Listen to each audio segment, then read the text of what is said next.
오늘 16절 말씀 보면 그러므로 너희의 선한 것이 비방을 받지 않게 하라 그렇게 말씀했습니다. 네, 하나님이 우리를 미리 아시고 불러주셨어요. 교회로 부르시고 그리스도 예수 안으로 부르시고 그리고 의롭다함을 얻게 해주시고 하나님의 자녀로서 이렇게 영화롭게 해주셨는데 이런 하나님 나라의 백성들이 이 비방을 받아서는 안 된다는 겁니다. 물론 처음에 135년 전 언더우드, 아펜젤러, 패닉 같은 선교사들이 와서 복음 전할 때는 우리가 유교 문화권이었으니까 저 서양 종교인데 저걸 따르고 믿게 되면은 부모도 모르고 조상도 모르고 다 상놈들이 된다. 그때는 우리가 핍박도 받고 비방도 받았지만은 135년 지난 지금도 우리 예수 믿는 사람들이 기독교회가 이 한국 사회에서 비방거리가 돼서는 안 된다는 말씀입니다. 내가 이 세상에 태어난 지 벌써 몇 년인데 또 내가 예수님을 만나고 예수님의 제자로 기독교인으로 산 세월이 언젠데 그 정귀한 하나님의 이름까지 나 때문에 비방받아서 되겠는가? 그러므로 너희의 선한 것이 비방을 받지 않게 하라. 외국에서 이 종교가 들어오기 전에는 여러분들 아시는 대로 우리 선조들은 토테미즘, 무속, 샤머니즘 이런 거였죠. 그래서 그걸 그렇게 믿었어요. 우리 조상은 호랑이가 아니고 곰이다. 끈기 있는 곰이다. 그럼 우리는 곰의 후손인 줄 생각했어요. 근데 차츰 사람들이 개명되고 깨어나면서 우리는 그 짐승, 곰의 후손이 아니다. 이렇게 깨닫게 되고요. 무속인들이 이렇게 저렇게 다 얘기하지만은 그것은 속임수가 너무 많다는 걸 알았어요. 거짓이다. 그러면서 지금은 토테미즘이나 또 샤머니즘 이런 걸 신봉하는 사람은 제 주변에서 많지 않은 것 같아요. 혹시 있는지는 모르겠어요. 네. 또 오랫동안 우리 한 나라를 이끌어온 그런 가르침이라 하더라도 예를 들어서 지금 이제 아내들 입장에서 여성들 입장에서 생각할 때 그런 가르침이 일부 다처주의를 조장하고 이 남편들로 하여금 남성들로 하여금 성적으로 문란하게 방종하게 음란하게 만든다. 그러면 그런 가르침을 신봉하는 한국 여성들을 제가 잘 못 만나봤어요. 종교도 마찬가지예요. 오랜 세월 삼국시대부터 이렇게 오래 내려왔다 할지라도 그 종단끼리 서로 다투고 이권 때문에 막 싸우는데 이 세상보다 더해요. 막 칼부림을 하고 이렇게 하면은 거기에 아주 심취해 있던 사람들도 그게 너무 역겨워서 빠져나오죠. 근데 마지막 기독교마저 그렇게 되면 안 된다는 거죠. 그러므로 너희의 선한 것이 비방을 받지 않게 하라. 그럼 너희의 선한 것이 무엇일까? 베드로 사도는 베드로전서 3장 16절에서 선한 양심 이렇게 말했어요.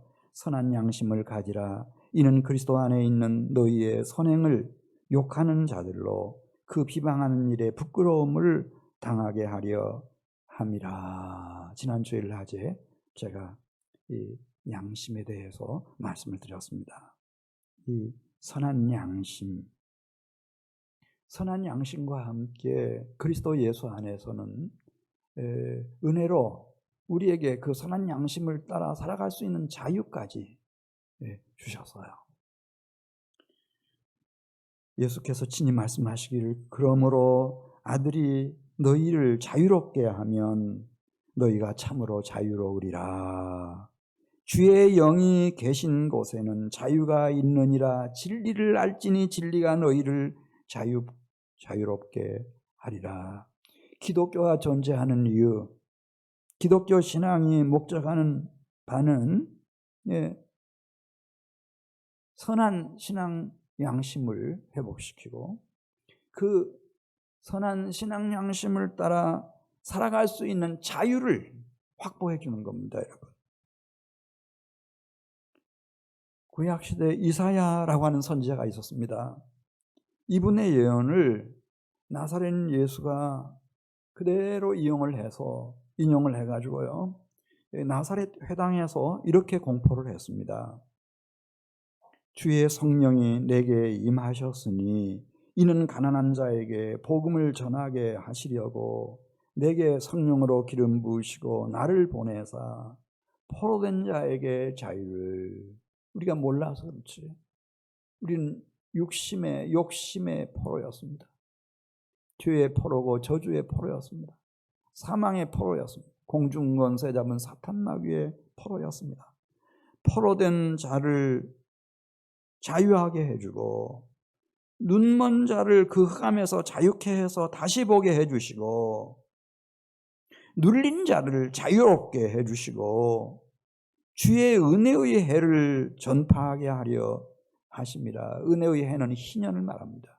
종으로 노예로 팔렸던 사람들에게 해방과 자유를 주시는 것을 말합니다. 이것을 위해서 내가 왔다. 나사렛 회당에서 그분이 공생의 사역 시작하면서 공포하신 말씀입니다. 기독교의 존재 이유, 기독교 신앙의 목표, 그건 다 부패하고 망가진 양심을 다시 온전한 선한 양심으로 회복시켜 주시는 것이고, 우리가 양심대로 그냥 살아가다 보면 이 세상에서 밥이 됩니다, 여러분. 짓밟히고 다 이용당하고, 네. 희생물이 되죠. 그러나 그 선한 신앙 양심을 따라서 살아갈 수 있는 자유를 확보해 주시기 위해서 그리스도께서 오셨다. 그러면서 주님이 가장 안타까워하는 것은 천국 백성들이, 하나님의 보배롭고 존귀한 자녀들이 다시는 종의 멍에를 매지 말라고 그랬어요. 근데 다시 욕심과 죄와 저주와 사망과 사탄 멍에, 마귀의 이 멍에, 멸망의 멍에를 다시 매면 가장 안타까워하시는 거예요. 그래서는 안 된다. 하나님의 자녀들의 영광의 자유에 이르러야 된다. 주님 말씀하십니다. 바울은 믿음의 아들 디모데에게 너희는 비방받아서는 안 된다. 심지어 외인들에게서도, 이방 사람들, 믿지 않는 사람들에게서도 너희가 비방거리가 되면 안 되는 거야. 다 아니까. 예수 믿는 거 다 알고 하나님의 백성인 거 다 아니까 비방받지 않도록, 마귀의 올무에 걸려들지 않도록 깊이 생각하라는 거예요.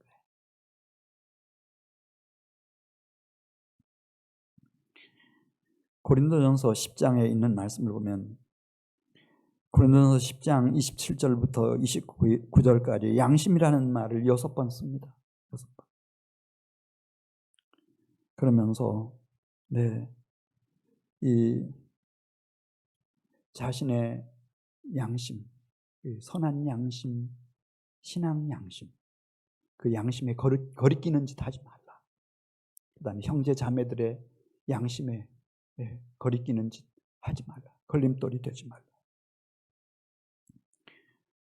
예를 들어서 우리가 무엇을 먹든지 마시든지 무슨 일을 하든지 이것이 하나님 앞에서, 자신의 신앙 양심 앞에서, 또 믿음의 형제 자매들의 신앙 양심 앞에서 거리낌이 되면 하지 말라는 겁니다.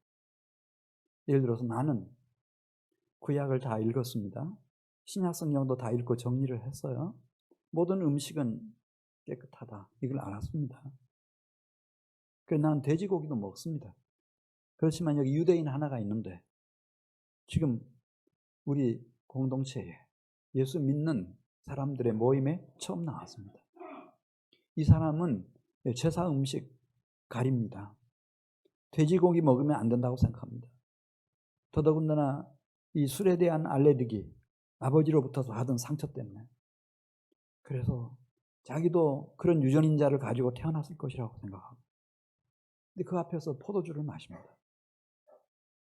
그러면 안 된다는 거예요. 그렇게 해서 내가 새롭게 살아보기 위해서 이 한민교회를 찾아왔는데 집사님이, 권사님이, 장로님이 막 그렇게 한다. 예. 자기는 장성한 믿음을 가지고 있으니까 그렇게 할지 모르지만 그 행위가, 그 먹는 행위, 마시는 행위, 그 어떤 것이라도 만일 믿음이 작은 아직 연약한 형제 자매를 실족시키는 그런 일 해서는 안 된다. 비방거리가 되지 말라는 거예요. 우리 사랑하는 주님의 이름, 하늘 아버지의 이름이 얼마나 보배롭고 존귀한 이름인데 그 이름 욕되게 해서는 안 된다. 그렇게 말씀합니다.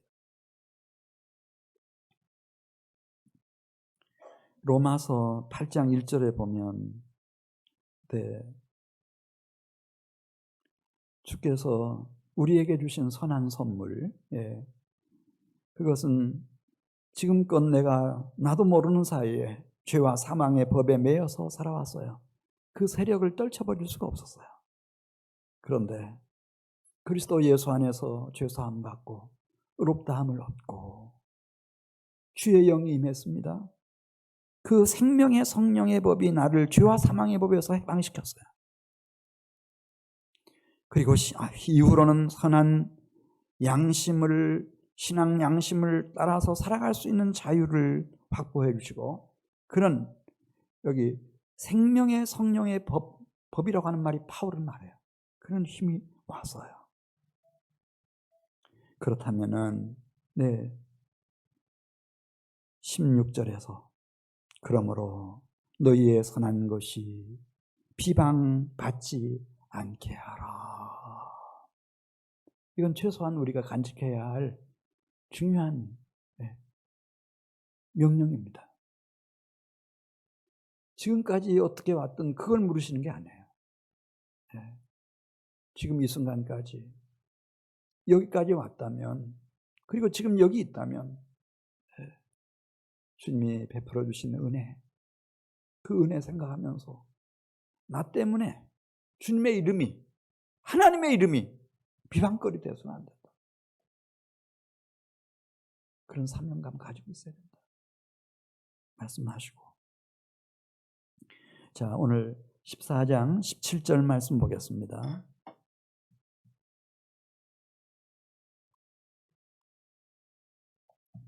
(17절) 말씀 보시면 하나님 나라를 얘기하고 있습니다. 여러분, 이 성경의 가장 커다란 주제, 최고의 주제가 뭐라고 생각하십니까? 창세기 1장 1절부터 요한계시록 22장 마지막 절까지, 그걸 하나로 딱 한 주제로 요약한다면 따라서요, 하나님의 나라, 하나님의 나라입니다. 그래서 예수님께서도 이 세상에 오셔서 공생의 사역을 시작하실 때 그 제1성이 회개하라, 무엇이 가까웠느니라 그랬죠? 천국, 하나님 나라가 가까웠다. 또 내가 하나님의 성령을 힘입어 귀신을 쫓아내는 것이면 하나님의 나라가 이미 너희에게 임하였느니라. 그렇게 말씀해 주셨어요. 하나님의 나라입니다, 여러분. 하나님의 나라. 하나님의 나라가 이제 두 가지가 있어요.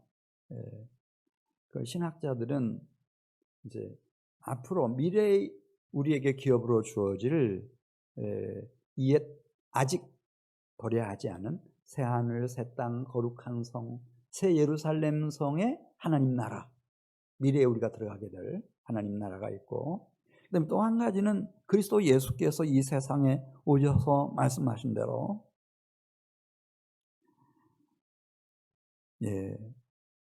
내가 성령을 힘입어 귀신을 쫓아내는 것이면, 하나님의 성령을 힘입어 귀신을 쫓아내는 것이면 하나님의 나라가 이미 already예요. 이미 너희 안에 임하였느니라.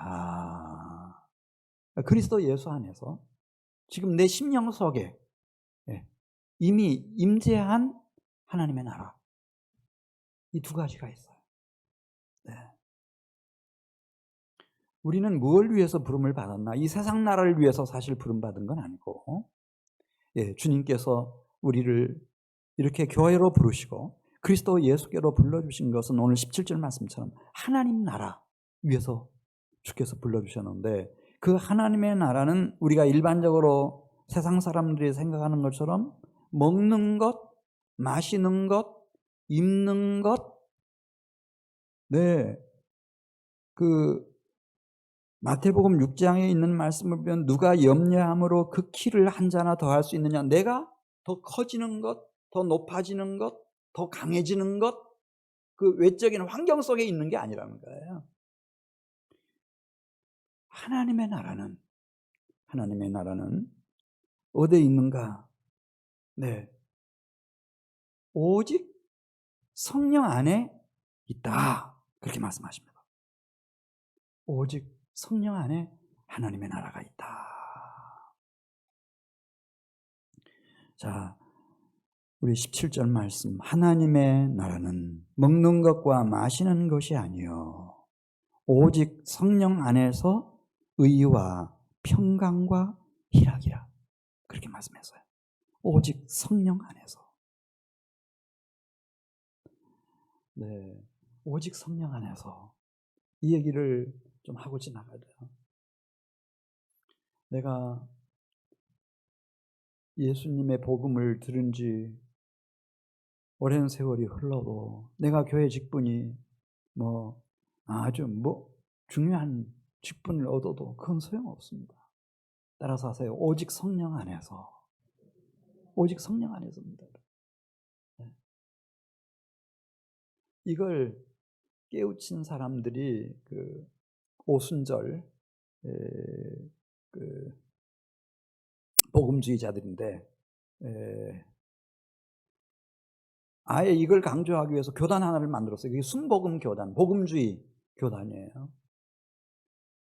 예수님 믿고 신앙생활을 해보니까 하나님의 나라는 오직 성령 안에 있다, 이거예요. 성령 안에 있다. 이걸 정리를 했어요. 우선 첫째로 이 성령 안에 있다고 하는 말이, 첫 번째는 따라서 해보세요. 성령 침례. 이 성령 침례를 받아야 된다는 거예요. 물론 그 순복음 교회에서 오신 분들도 계시겠죠. 근데 거기서는 세례라고 한다고 하지만은 침수 침례예요. 실제로 침례를 하잖아요. 저는 장로교회에서 어린 시절, 유년 시절을 보냈기 때문에 저는 그렇게 배웠어요.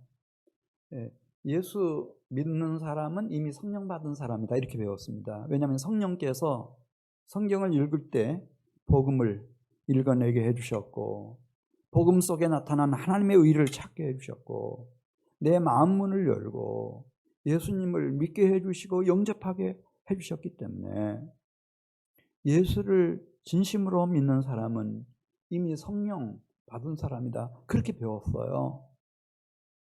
근데 저도 어린 시절부터 지금까지 쭉 예수님을 믿고 신앙생활을 해오면서 깨닫는 거예요.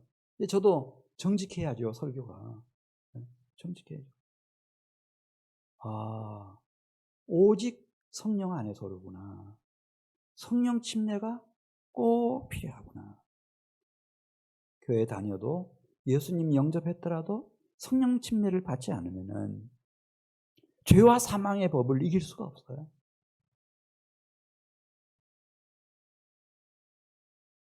그래서 이 오순절 계통 복음주의 교단 사람들은 어떻게 하는 것이 성령 침례를 받는 거냐, 그거까지 다 정리했잖아요. 사도행전 봐라. 오순절 날 성령 침례가 이루어지니까 그 사람들은 다 무엇을 말하더라? 방언을 말하더라. 방언을 말한다는 거예요. 방언을 말해. 진짜 성령 침례가 이루어졌으면은 방언을 말하고, 그 다음에 평생에 그런 체험 한 번도 안 해봤는데 환상을 보는 거예요. 환상을 봐요. 잠들어서 꿈꾸는 거 말고 진짜 환상을 봐요. 그리고 막 비수 같은 하나님의 말씀이 그 10년 가운데 콱 임하는 거예요. 그 말씀이 평생을 끌고 가요.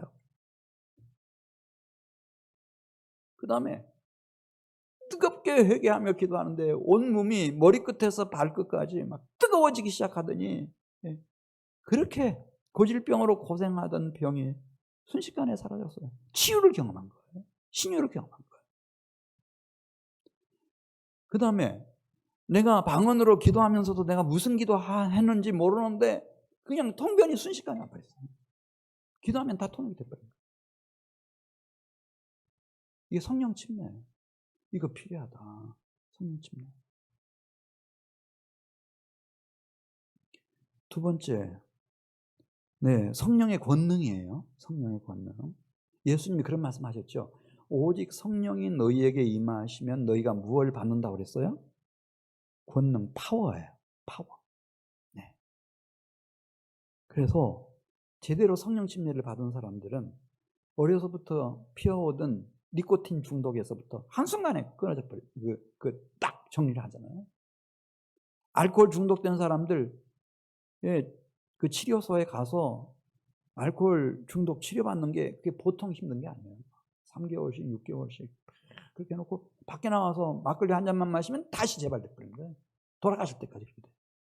그런데 이 성령의 권능이 임하면은 그 술 쳐다보기도 싫어. 생각도 안 나요.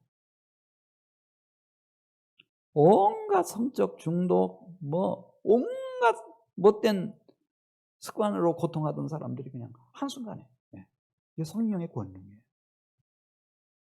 거짓의 영에 사로잡혔던 사람들, 음란의 영에 사로잡혔던 사람들, 한순간에, 예, 이게 성령의 권능이에요. 하나님의 나라는 우리가 생각하는 것처럼, 예, 먹는 거, 마시는 거, 입는 거, 예, 내가 좋은 것, 더 크고 많은 것 많이 가지는 그 외적인 것이 아니죠. 하나님의 나라는 오직 성령 안에 있는, 그랬어요. 성령 안에 있는. 그 성령 안에 있다고 하는 것이 무슨 뜻이냐? 그게 갈라디아서 5장 18절 말씀 보면 술 취하지 말라. 이는 방탕한 것이니 오직 성령의 충만을 받으라. 그랬어요. 성령으로 충만해지는 거예요. 그래서 내가 성령님 안에 있어요. 내 생각도, 나의 의식세계도, 감정까지라도, 머리끝에서 발끝까지 세포 하나까지라도 내가 성령 안에 있어요. 성령이 나를 완전히 정복하고 장악한 거예요. 성령께서 나를 이끌고 계세요. 그런 생애는 헛되지 않아요. 아무리 때때로 환난 풍파가 휘몰아치는 것 같고 이런 어려운 시련이 닥치는 것 같아도요, 예, 이런 사람들 속에는 갈라디아서 5장 22절에 있는 말씀처럼 시간이 지나고 났을 때 보면은 열매 없는 가을나무가 아니에요. 다 열매가 있어요. 다 열매가 있어요. 사랑, 희락, 화평, 오래 참음, 자비, 양선, 충성, 온유, 절제, 그리스도의 장성한 분량까지 막 자라나가지고요. 딱 돌아보면 알아요. 내가 인생을 헛살지 않았구나. 왜? 성령 안에 있었으니까. 성령 충만이라고 하는 것은 성령 안에 있는 것을 말하고 성령의 이끌림을 받는 것을 말해요. 하나님의 나라는, 따라서 하세요, 오직 성령 안에서. 이것만 외쳐도요, 그냥 오순절 교회가, 순복음 교회가, 복음주의 계통의 교회들이요, 전 세계적으로 막 부흥하는 거예요. 우리 한민교회도 그랬어요. 개척하고 초기에는요, 오직 집중했어요. 기도하는 일에. 회개하고 이 약속의 성령을 기다리고 성령 충만 받고 성령 안에서 하나님의 나라를 꿈꾸면서, 그때 놀라운 부흥이 일어났어요. 근데 이제 이렇게 땅도 마련되고 건물도 마련돼 가지고 우리가 좀 폼도 내고 이렇게 안정적으로 가려고 하다 보니까 지금은 힘이 다 빠져버렸어요. 이게 한국교회 오늘날의 모습이에요. 돌아가야 돼요. 중요한 얘기. 하나님의 나라는 오직 성령 안에서 의와 평강과 희락이라. 여기 의는 이 사회 정의가 아니에요. 너희는 먼저 하나님의 나라와 하나님의 무엇을 구하라고 그랬죠? 의, 하나님의 의를 말하는 거예요. 하나님의 의. 성령 안에 있는 사람들은요, 그런 감각이 생겨나요. 내 마음과 신앙 양심을 통해서 내가 어떤 일을 하려고 할 때 이게 하나님 앞에서 거리낌이 있는지 없는지, 내 신앙 양심에 거리낌이 있는지 없는지, 내 형제 자매들 지체들에게 거리낌을 주는 것인지 주지 않는 것인지, 이 분별력이 생겨나요. 하나님의 의가 뭔지를 분별할 수 있는 분별력이 그 선한 신앙 양심 속에서 그런 분별력이 생겨나는 거예요. 그 의를 따라가요. 네. 나의 의는 오직 믿음으로 말미암아 살리라. 그렇게 말씀한 것처럼 의롭다함을 받았기 때문에 하나님 앞에서 함부로 살 수가 없어요. 옛날하고는 달라요. 본인만 알아요. 내가 더 이상 하나님이 주신 이 선한 신앙 양심을 더럽힐 수가 없는 거예요. 주님이 주신 그 하나님의 자녀들의 영광의 자유를 욕되게 할 수 없는 거예요. 주님의 이름, 하늘아버지의 이름을 그렇게 비방받게 함부로 만들 수가 없어요. 두렵고 떨림으로 가는 거예요. 그 길이 외로워도 힘들어도 좁고 협착한 길이라도 의의 길로 가는 거예요. 왜 나는 새로운 피조물이 되겠다. 그렇게 가면 오직 성령 안에 있는 의를 따라가면 거기 평강이라고 그랬잖아요. 평강. 신기하게도 다른 사람 잘 모르겠어요. 근데 내 안에 있는 내 신앙 양심은 평안해요. 평안해. 그리고 하나님과도 막 서로 거슬리고 하나님과 대립하고 하나님을 대적하는 원수되는 관계가 아니고요. 내 영혼이 알아요. 하나님과도 화목한 관계 속에 있는 거예요. 그리고 처음에는 막 나를 이상한 사람 취급하고 막 무시하고 이렇게 하지만은 자식들이라도 배우자라도 다 알아요. 우리 아내가, 우리 남편이, 우리 부모님이 올바른 생각을 가지고 계시고 말도 반듯하게 하시고 행동도 구김이 없구나. 비방받을 일을 하지 않으시는 분이구나. 이렇게 알아요. 그러면 주변에 있는 가족들도 친구들도 다 그를 인정을 해요. 인정하고 말고요. 군대에 가서도 우리 친구들 보면은요, 처음에는 술 안 마신다고 막 몽둥이로 얻어맞고 막 왕따 당하고 욕먹고 비방당하고 그렇게 하지만 나중에 얼마 안 가서요. 쟤는 진짜 예수쟁이야. 이렇게 다 인정해요. 제 정신 똑바로 박혀놔요. 그 술 좋아하는 술 주정꾼들도 다 그렇게 인정해요. 그래서 평강. 하나님의 나라는 오직 성령 안에 있는 뭐라고 그랬어요? 의와 평강이다. 평강. 그리고 희락이다. 희락이 기쁠 희자, 즐길 낙자. 기쁨이 있는 거야. 기쁨이 있어. 영혼은 기쁘고 마음은 즐겁고 몸은 흥겹고. 왜? 이 비밀을 누가 알겠어요? 세상 사람들은 도무지 알 길이 없죠. 근데 그런 게 있어요. 네. 이게 하나님 나라의 희락이로구나. 우리의 힘이 뭡니까? 느헤미야 8장 10절에서 여호와로 인하여 기뻐하는 것이 너희의 힘이니라. 때로 살다가 시련이 오고 환난 풍파가 오고 코로나 바이러스 19가 막 이렇게 유행해서 앞이 어떻게 될지 예측을 불허하고 이런 어려움이 와도요, 이 세상이 알지 못하는 신령한 희락이 있단 말입니다. 기쁨이 있어요. 우울증! 지금 뭐 우울증 환자들 많이 일어나고 작년 이맘때 비해서 금년에 이 극단적인 선택을 하는 사람들의 비율이 30몇 %가 증가했대요, 지금. 그런 거 상관없어요. 왜?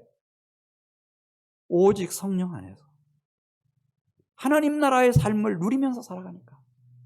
의로운 삶을 행하고 평강을 누리고 희락을 누리면서 살아가기 때문에 그렇게 뭐 먹는 것 가지고 마시는 것 가지고 입는 것 가지고 재산 가지고 돈 가지고 뭐 사회적인 외적인 조건 가지고 그렇게 물결 치듯이 내가 그런 사람은 아니에요.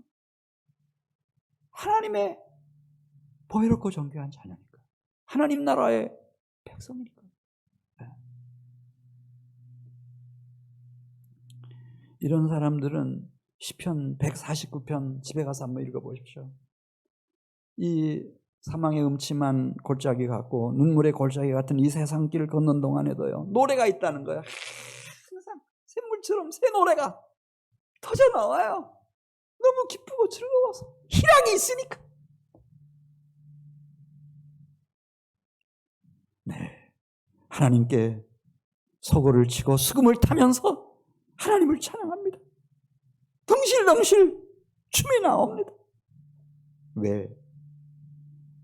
하나님이 나를 아시고 나를 창조하셨고 그리고 만왕의 왕이신 하나님이 내가 영원히 모실 나의 아버지 하나님이시고 이분이 때로 내가 외로움 가운데 즐거움 가운데 실패와 시련 가운데 내가 던져진다 할지라도 더 아름다운 구원으로 나를 세워주실 분이시구나.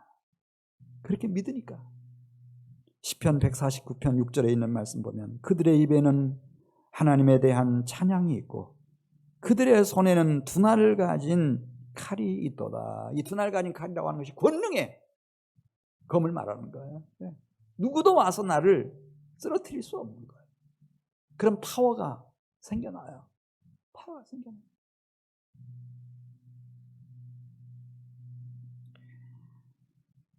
우리 14장 17절 말씀 같이 읽겠습니다. 하나님의 나라는 오직 성령 안에 있는 의와 평강과 희락의 삶이라. 그러므로 18절 이로써 그리스도를 섬기는 자는 누구를 기쁘시게 해요? 하나님을 기쁘시게 하는 거예요. 바로 이것 때문에 창조했거든요. 바로 이것 때문에 하나님이 불러주셨어요. 그리고 그 공을 들이신 거예요. 하나님께서. 그리스도는 죽기까지. 그래서 스바냐 선지자는 스바냐 3장 17절에서 너희 하나님 여호와가 너희 가운데 계시니 그는 구원을 베푸실 전능자이시라. 그가 너로 말미암아 기쁨을 이기지 못하시며 너를 잠잠히 사랑하시며 너로 말미암아 즐거이 부르며 기뻐하시리라. 할렐루야. 네. 하나님 나라의 백성이 출현한 거예요. 하나님의 가장 사랑스럽고 영광스러운 자녀들이 세워진 겁니다. 이거예요. 천지 만물을 창조하신 이유가, 우리를 이 세상에 보내신 이유가 여기 있는 거예요. 할렐루야. 벌써 이 땅 위에서 오직 성령 안에서 하나님 나라의 의, 평강, 희락을 누리면서 살아가는 거예요. 하늘 백성들이에요. 하늘 백성. 그걸 보고 싶어서. 할렐루야. 그걸 보고 싶어서. 아이고 이거 큰일 났네. 전염병 이렇게 언제가 끝인지도 모르고 백신 개발한다고 하지만은 그게 부작용이 너무 크다는데, 야 이거 큰일 났구나. 이제 죽음이다. 이렇게 빌빌대는 거 말고 그런 거 말고 하나님 나라의 백성, 우리의 상황이 어떠할지라도 내가 이 땅에 숨을 쉬며 내가 살아있는 마지막 날 마지막 순간까지 오직 성령 안에서 의와 평강과 희락을 누리면서 기뻐하고 즐거워하고 춤추고 노래하고 하나님의 영광이 되는 하나님의 보배롭고 존귀한 자녀들의 출현, 하나님 나라 백성들의 출현, 그걸 주님이 그렇게 기뻐하시다. 할렐루야. 이제 새 달 10월인데요.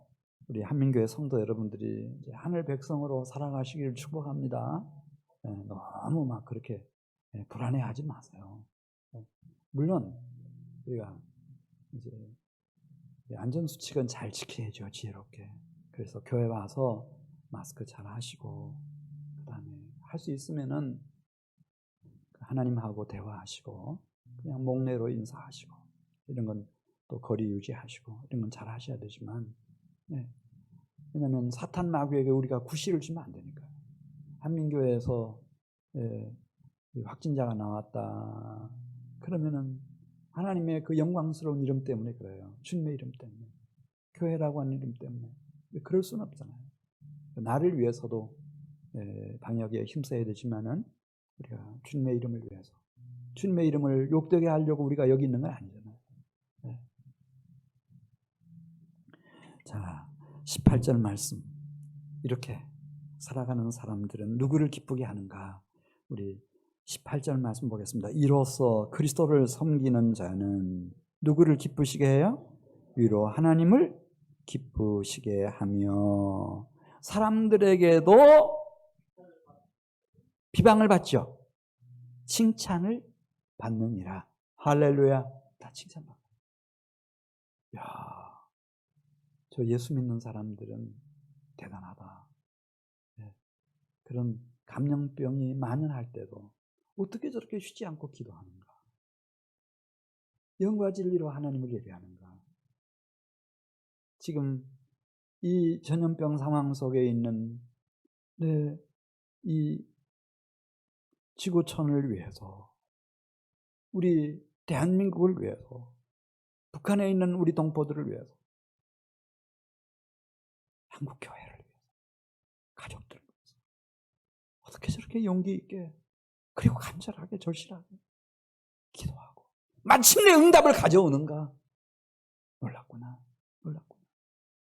할렐루야.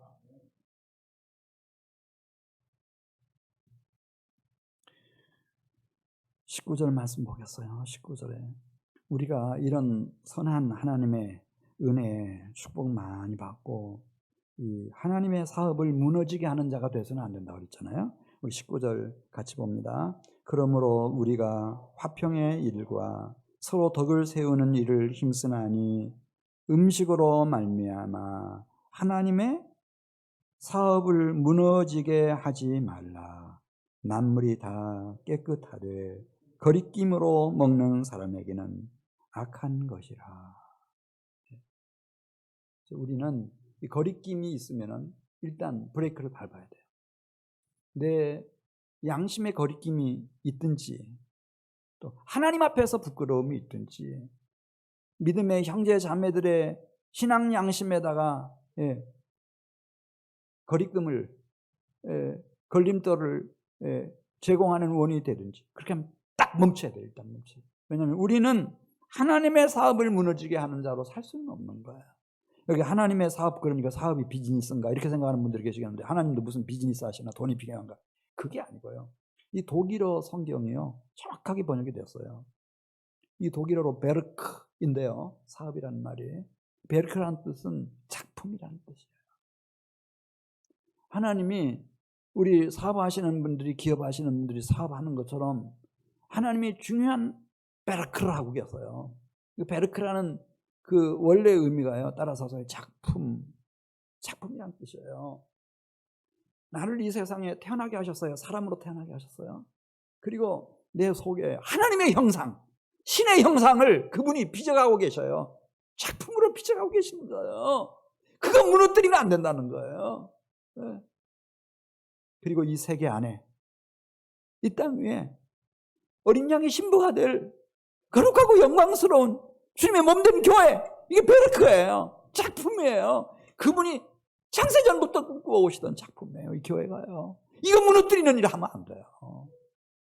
그리고 하나님의 영광의 나라, 알파 오메가가 되시는 그분이 꿈꾸시는 다 이루었다고 선포하실 때, 그 거룩한 성 새 예루살렘 성까지 영광스러운 하나님의 나라, 이게 그분의 걸작품이에요. 이거 무너뜨리면 안 되는 거예요. 그러니까 우리가 분별은 있어야 돼요. 내가 이렇게 생각하고 이렇게 말하고 이렇게 행동하는 일이 하나님의 사업, 베르크, 작품입니다. 내 안에 신의 형상, 이 땅에 어린 양의 신부인 거룩하고 영광스러운 몸된 교회, 영원한 하나님의 영광의 나라를 세워가는 일에 이게 유익한 것인지 무익한 것인지 이걸 늘 섬세하게 민감하게 체크해야 돼요. 그래서 내 신앙 양심이 선한 신앙 양심이 거리낌이 있을 때는 언제든지 딱 멈춰서야 돼요. 더 이상 가면 안 됩니다.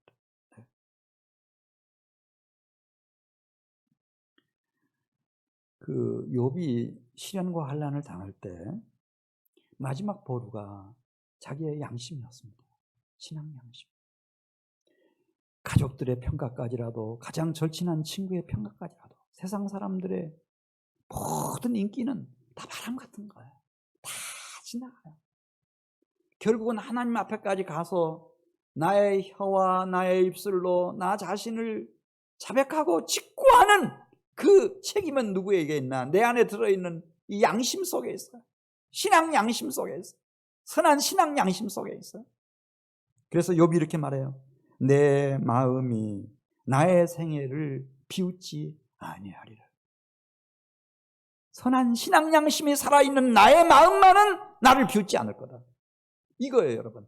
때로 우리가 오해받을 수 있죠. 짓밟힐 수 있습니다, 여러분. 그러나 중요한 것은 내 안에 있는 내 양심이, 신앙 양심이 나를 비웃지 않으면 되는 거예요. 이게 믿음의 비밀인데요. 요한일서 3장 21절에 있는 말씀을 보면 이것이 왜 중요한지를 이렇게 사도 요한이 정리를 했어요. 요한일서 3장 21절에서 사랑하는 자들아, 만일 우리의 마음이 우리를 책망할 것이 없으면 하나님 앞에서 담대함을 얻고 무엇이든지 구하는 바를 하나님께로부터 받는다. 깨끗한 양심의 이 믿음의 비밀을 비축한 사람들이, 이걸 소유하고 있는 사람들이 그 나라까지 가는 거예요. 아, 하나님의 통치, 하나님의 나라가 있다. 네. 그리고 내 신앙 양심과 그 양심이 하나님 나라를 받들도록 나에게 허락하신 하나님의 자녀의 영광의 자유, 그 영광의 자유를 따라 내가 성령 안에서 의로운 길로 걸어가면 하나님이 평강도 주시고 희락도 주시고 아름다운 구원도 베푸시고 영광의 복도 내리시는구나. 이 믿음의 비밀을 탁 가진 사람들이. 그렇지 않으면은 저희 부모님 보니까요, 언젠가는 우리 성도 여러분들도 이제 80 넘어 90 넘어 이렇게 연세가 높으시고 몸이 아주 쇠약해질 때가 올 거예요. 그때 교회 못 나와요. 저희 어머님도 못 나오고 계시고 저희 아버님도 막 좀 몸이 많이 이제 힘이 기운이 딸리고 하시니까 못 나오셨나요? 그런데 그런 기간 동안에 그 기간이 얼마일지 몰라요. 그 기간이 얼마일지 몰라요. 내가 70에 이 세상을 떠날지 그걸 누가 알아요? 90에 떠날지 100세에 떠날지 어떻게 알아요? 그 기간이 짧은 기간이 아니라는 거예요. 그때 이 신앙 양심에다가 믿음의 비밀을 갖지 않은 사람들은 다 내가 예수 믿었던가 안 믿었던가 불교였던가 유교였던가 헷갈려요. 나중에 진짜 헷갈린다니까요. 부처님 공자님인가 예수님도 어디서 들어본 것 같은데 그렇게 돼요.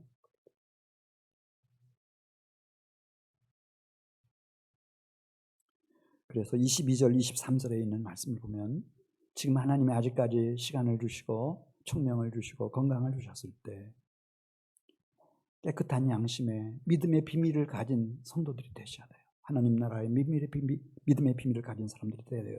우리 22절 23절 같이 읽습니다.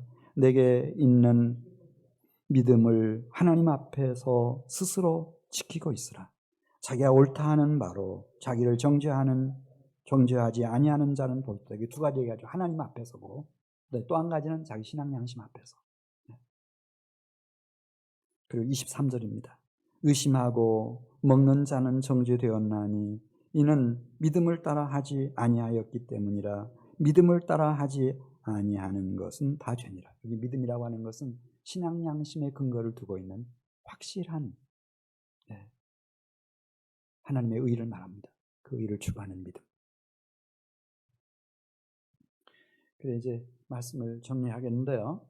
우리가 이 두 가지는 그래도 상대적으로 잘해요. 하나님이 나에게 주신 이렇게 선한 마음, 청결한 양심, 거기 성령이 와 계시니까 이 양심이 중요해요, 안 중요해요? 중요하다. 중요하다. 그 다음에 또 한 가지 깨달았어요. 이제 나는 하나님이 주신 자녀의 영광의 자유가 있어서 그 양심의 소리를 따라서 충분히 걸어갈 수 있고 살아낼 수 있어요. 그러니까 평강이 있고 하나님의 희락이 있고 다 그거 알겠어요. 그래서 신앙 양심을 더럽힐 수가 없어요. 뭐 지난날 내가 욕심을 부리고 그래서 죄를 지으면 순간적으로 어떤 짜릿한 쾌락도 있고 어떤 이 세상의 즐거움 같은 것이 있었지만 그게 지금은 쓰레기통에 들어가는 것 같아요. 시궁창에 들어가는 것 같아요. 그게 본능적으로 싫어졌어요. 죄를 다 떠나게 되죠. 그 다음에 하나님도 중요한 분이 되어버렸어요. 하나님을 무시할 수가 없는 거예요.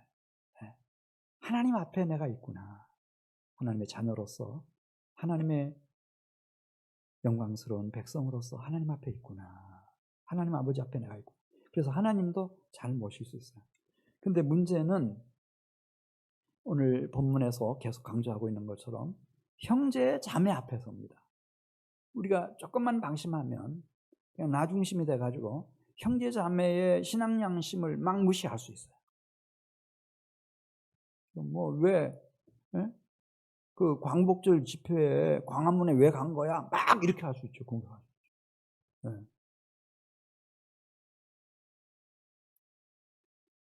근데 그렇게 하지 말아야 돼요. 그렇게 하지 말아라. 왜? 믿음이 다르고 하나님이 주신 사명이 다 달라서. 그렇잖아요, 여러분. 우리 문재인 대통령처럼 민족을 귀하게 여겨서 통일을 오직 꿈꾸는 분도 계셔야 되고 또 자유민주주의를 잘 지켜내야 된다고 하는 사명을 가진 분들도 계시고 그러니까 이 다양한 사회가 잘 한쪽으로 치우치지 않고 가는 거지. 막 자기만 옳다고 막 그렇게 막 잡아서 족치고 막 그렇게 하면 안 되죠. 그런 분위기가 교회까지 흘러들어오면 안 돼. 그러면 안 돼. 우리는 다른 형제 자매들의 신앙 양심의 자유를 우리는 존중하고 걸림돌이나 거리낌이 돼서는 안 돼. 왜냐하면 에베소서 4장 11절 그렇게 말씀했어요. 교회가 왜 국가보다 수명이 긴가? 그렇잖아요? 어느 국가가 5대양 6대주에 그 백성들을 다 가진 나라가 이 세상에 어디 있어요? 기독교밖에 없죠, 여러분. 그런데 에베소서 4장 11절에 설명했어요. 왜 그럴까? 하나님이 자기 백성들을 통하여 교회를 세우실 때 성령으로 여러 가지 직분을 주신다는 거예요. 직분 주시고 여러 가지 다양한 은사들을 나누어 주시고 사명을 다 각각 주셔가지고 그래가지고 그 다양한 지체들이 그리스도의 몸을 세우게 하신다는 거예요.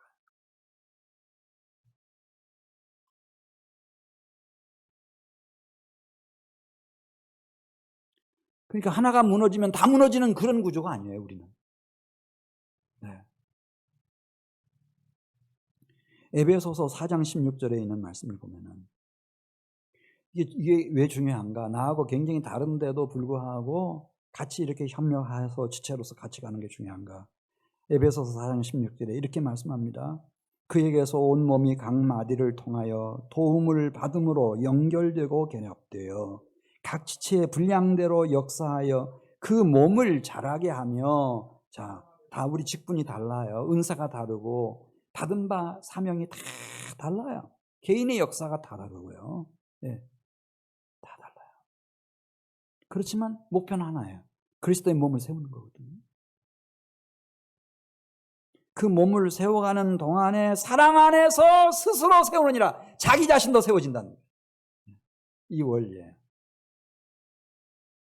오직 사랑 안에서 참된 것을 하여 범사에 그에게까지 자랄지라. 그는 머리니 곧 그리스도라. 이게 무슨 얘기인지. 그런데 이걸 딱 명쾌하게 깨달은 사람이 하나 있었어요. 주전 10세기에 11세기에 이새의 아들 다윗이었어요. 다윗이 이걸 딱 알았어요. 이 형제 자매를 세우는 것이 중요하다, 중요하지 않다. 이게 하나님의 백성을 세우는 거구나. 그래가지고요, 그가 막 쫓기고 있었을 때요, 굴 속에 숨어 있었을 때인데 사람들이 찾아오는 거예요. 그래서 이렇게 면담해 보면은 이 사람 환난 당한 사람이에요. 그러니까 어디 의지가 없어요. 다 죽었어. 그래 왔는데 받아들여요. 공동체 가족의 일원으로 받아들여요. 다음 사람 왔어요. 어찌해서 여기까지 오셨습니까? 물어보니까 빚을 너무 졌어요. 어마어마한 빚을 지고 부도가 나가지고 어디에 갈 수가 없어요. 다 모든 빚진 자들 갈 데가 없었다는 거예요. 다윗 찾아가면 다윗이 받아들여서 도와줘요. 그래, 우리가 먹든지 굶든지 우리가 고락을 같이 합시다.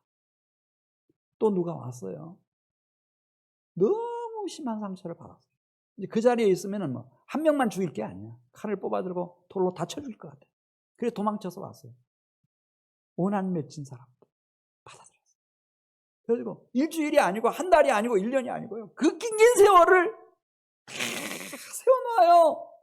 군사로 그 유명한 다윗의 부하 용사들로 다 세워놓는 거예요. 다 세웠어요. 어느 날 연락이 왔어요.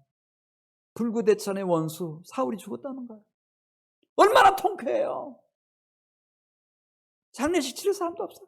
블레셋 사람들이 막 시체를 능용하고 목을 베가지고 가가지고 몸뚱이는 뱃산 성벽에다가 못 박아놓고 자식들과 함께 다 죽어버린 거예요.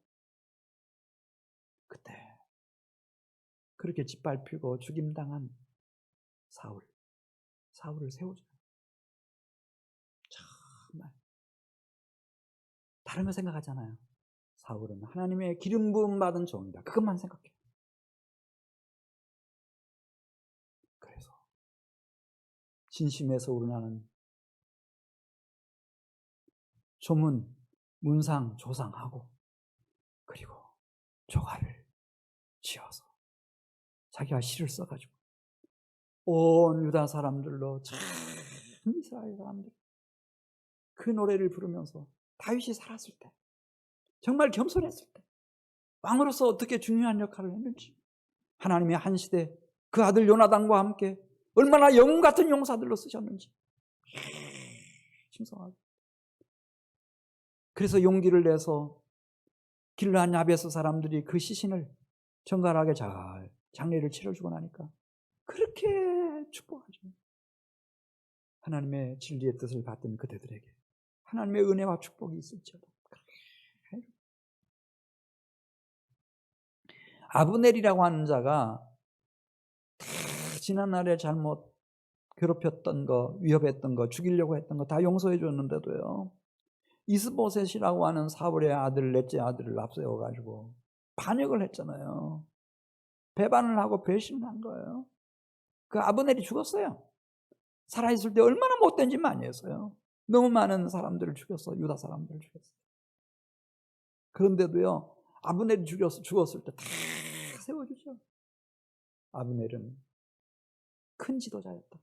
나는 12지파 중에 한 지파 유다 지파의 왕이지만은 아브넬은 사실상은 전 이스라엘의 지도자다. 그는 큰 용사였다. 그래서 역시 친정 어린 그 죽음 앞에서 애도를 표하고 조사 조시를 쓰고 조가를 만들어서 참 이스라엘까지 그의 죽음을 추모하게 하고 장례를 정성껏 헤브론에 잘 치러주고 이스보셋도 마찬가지. 심지어 자기 떠났던 미갈도 다시 다윗의 아내의 자리로 다 복귀시키고 요나단의 아들 장애인 무비보셋도 다시 입양해가지고 친자식보다 더 한 밥상에서 식사하게 하고 세워주고 심지어 사울 왕의 집종 시바라고 하는 종, 그 종의 자식들까지 자기 자리 찾아서 다시 세워주고. 왜? 기름 부음 받은 자니까. 하나님의 백성 이스라엘이니까 다 세워주는 거야. 이런 바보 같은 짓이 어디 있어요? 예. 다윗은 그걸 알았어요. 같은 동족, 기름 부음 받은 종을 세워주는 것이 자신을 세워주는 것인가 알았어요. 나중에 보니까요, 시바부터 시작해가지고요, 참 사울 왕의 집 사람들까지, 이스라엘 사람들까지 다 이 시대에 우리의 선한 목자로 세움받은 사람은 누구다? 다윗이다. 다 헤브론에 몰려와가지고 당신이 우리의 왕이 되어달라고 일평생 존경하고 신뢰하는 지체들을 세우는 것이 통일 이스라엘을 세우는 것이었고, 그리고 자기를 세우는 것이었어요. 여러분, 이렇게 우리는 세워지는 거예요. 지금 교회가 이제 오랫동안 정상적인 예배가 제대로 되질 않아서 지금 이렇게 나약한 중에 있는데, 우리 여기 현장 예배 나오신 분들은 다 건강하신 분들이니까 나왔죠. 고열도 없고 감기 기운도 없으시니까 나왔겠죠. 좀 하나님이 맡겨주신 우리 가족들뿐만 아니라 우리 셀의 기관에 형제들 지금 무탈한지, 어떤 어려움이 있는지, 어떤 기도 제목이 있는지 좀 연락하시고 세워가시기 바랍니다. 거기서 우리는 세워지는 겁니다, 여러분.